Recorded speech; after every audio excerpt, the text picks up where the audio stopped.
making up a song about copyright. Welcome to 5 Great Villain Songs, where we talk about one villain song from each of the 5 categories: non-Disney movies, theater, TV shows, video games, and fan-made. These are not ordered in any way and will release a volume every month. Feel free to let me know what other songs you want me to talk about in a future volume. In the meantime, enjoy the show.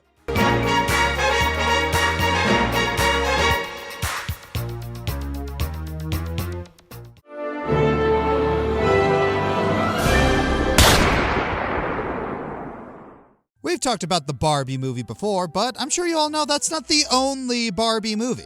To find the rest, we gotta trudge through the Uncanny Valley. Yep, the animated Barbie movies are pretty cheap and they look very cheap. But to their credit, with the right cooks in the kitchen, they can have stories that range from surprisingly profound to so batshit insane it's fun. We're looking at one of the latter here today with Princess and the Pauper. Advisor Preminger is as classic a scheming right hand as they come, planning to worm his way up into marrying Princess Annalise by scamming the royalty with gold that he sneakily steals from them. Also, he's got the world's creepiest poodle. Ugh. And like any good over-the-top bad guy, he expresses his visions of grandeur through song. I'm returning home a hero who's discovered mighty wealth.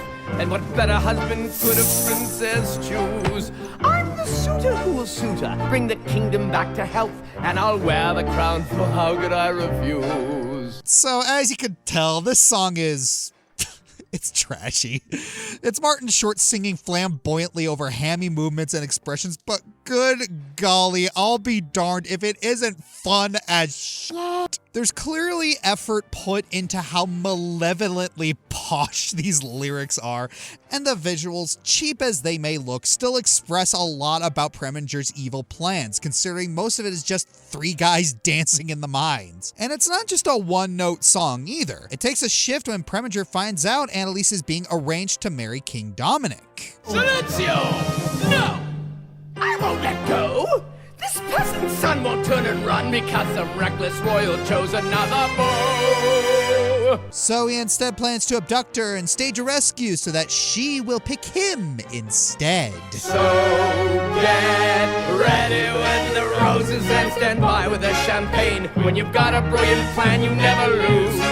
Yes, before this tactical zombie bigger serenade. It's a thankless job, but how can I refuse? Preminger's song has a lot of what makes a fun, campy villain song. From the passionate vocal performance to the music switching between tempos to highlight the dramatic tone shifts across the song, and the wild character movements that make us laugh every time. Not every good song has to take itself seriously, and when it's got lines like, "You simpering simpleton!" how could I refuse?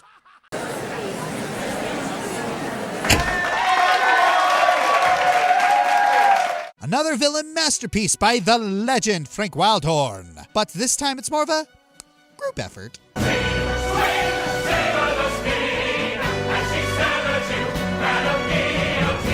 The Scarlet Pimpernel takes place during the French Reign of Terror, where anyone suspected of being an enemy to the revolution was given a silver necktie. The guillotine adopted many such nicknames, including the title of today's song, Madame Guillotine.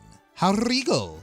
Get it? No! Now the main antagonist of Scarlet Pimpernel is Chauvelin, who we may or may not cover another day. However, the crowd of onlookers and executioners during the song certainly qualify, as they bring to justice the Marquis de Sire, who was basically doxed to the people by Chauvelin himself. So, same side, really. Well, the crowd sings about 2 different types of lyrics in this song. Lines of pure hatred towards the ones they're executing, and glorious praises to Madame Guillotine. Now gaze on our goddess of justice, with her shimmering, glimmering blade. The Marquis de Sire even has his own little verse. God, can you not feel the terror, like a fire in the air?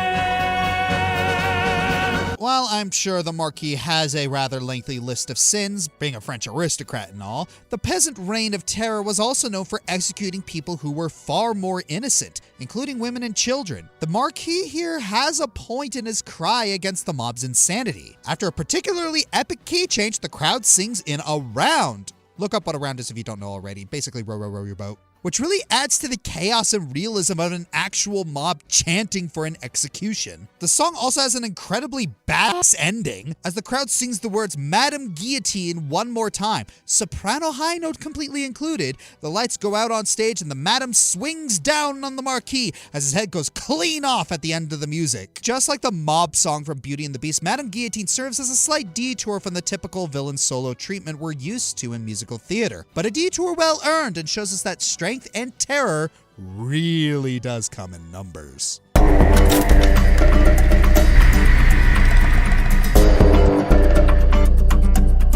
Well, if we're doing this, I'd better dress the part. Once more with feeling, old friend! With her status as the Princess of Friendship secured with a new castle, it's time for Princess Twilight Sparkle and her friends to start a new mission, globe-trotting across Equestria, solving friendship problems, and their first problem takes them to the village of... village? Town? Totally not a cult camp? Either way, the village is one big equal sign full of creepy smiling ponies with muted colors and the same cutie mark. It doesn't take a genius to see that something smells rotten in Denmark, especially when they meet the mayor, Starlight Glimmer. Apparently, this place is supposed to have a utopia of true harmony. They even have their own anthem. She rallies the town together to sing a cheerful song about their perfect world. No fighting, no competing, absolutely no distinction from each other besides names. Oh, and absolutely no one is supposed to be better than anyone at certain talents, because screw embracing individuality and finding your niche in life, being a mediocre cog in a smiling machine is true friendship. I just want to say, I love how this song is presented. The music is so upbeat, and yet the unhinged, eerie smiles just make it hilariously unsettling. And certain lyrics like, "You can't have a nightmare if you never dream." That is legit terrifying and brilliant. Side note, I love how throughout the whole song, Pinkie Pie has the most disgusted scowl on her face. She's the pony who loves spreading smiles, and if someone's wearing a fake smile, she ain't gonna stand for it. Fun fact, composer and writer Daniel Ingram based the song off of World War II propaganda songs. All it's missing is the main six working in a factory in Starlight Land. For real though, I can't unsee the inspiration because it checks all the boxes. A cheerful tune with some subtly horrifying lyrics, all the while taking the myth that you have to be the same as your friends to literal extremist degrees. I'll admit, Starlight's motivation for all this was maybe a little muddled, but this haunting melody showed why she was an effective villain, managing to force an entire town into conforming to her toxic mindset of mediocrity under the guise of true happiness. And yet she avoided getting the stone imprisonment treatment. Guess it all starts with the sorry, am I right? How are the twins doing? Not bad so far. Harmony's keeping an eye on them whilst I make my deliveries. Speaking of, after this I got a delivery for... a snap shutter and a May Nallgood. Oh boy, here it comes. Negligent wastes of oxygen! Time out!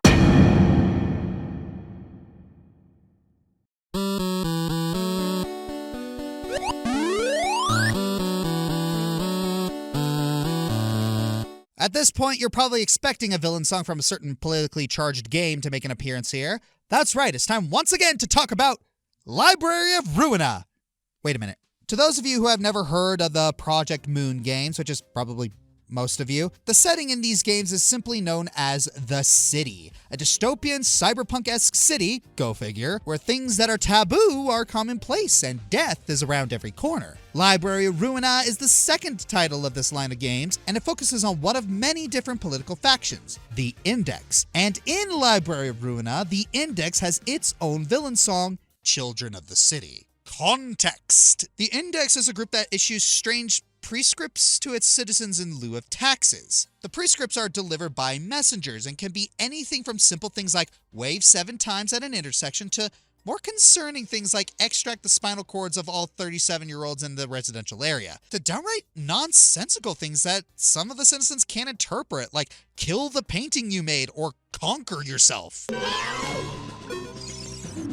Like seriously, Dark Link, what the hell does that even mean? If If you don't follow your prescript, the index will know somehow, and they'll send someone over to kill you. It's these prescripts that ease us into the song, which almost sounds beautiful and hypnotic, like the singer's trying to brainwash the player into following their prescripts. For a total of 800 hours per day, and then drink a liter of milk warm up before you go play. A lot of the song is sung from the perspective of an index messenger named Jan, who has been secretly offering people loopholes to the prescripts after he was forced by the index to kill his family. The only problem is that Jan has been forging prescripts for people to follow, and the index no likey. But they don't get to kill him for it, because the people in the city outright get a prescript saying to follow all prescripts made by messenger Jan. So yeah, he gets off scot-free, but he soon comes to a horrifying realization about the index.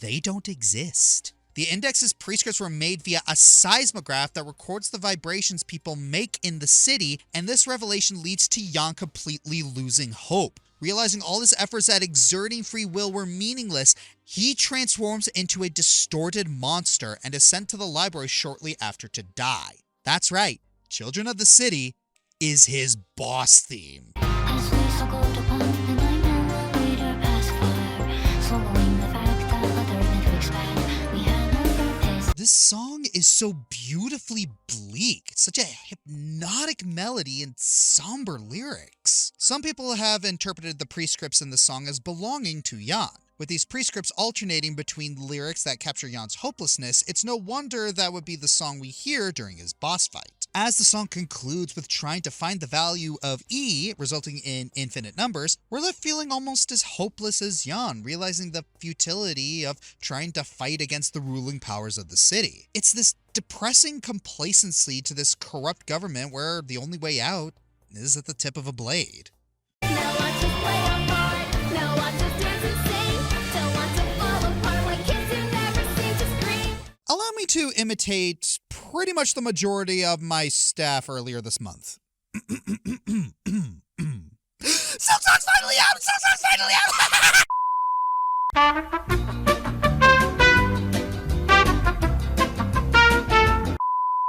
While I am not a fan of this series, I'm glad it's successful. For how popular Hollow Knight is, especially among indie titles, it surprisingly doesn't have as much fan music as some of its fellow independent games. Thankfully, the few we do have are high in quality, just like the game they hail from. Shout out to the Undertale covers in the style of Hollow Knight, but the one I want to talk about today, specifically, is To the King by Tykim.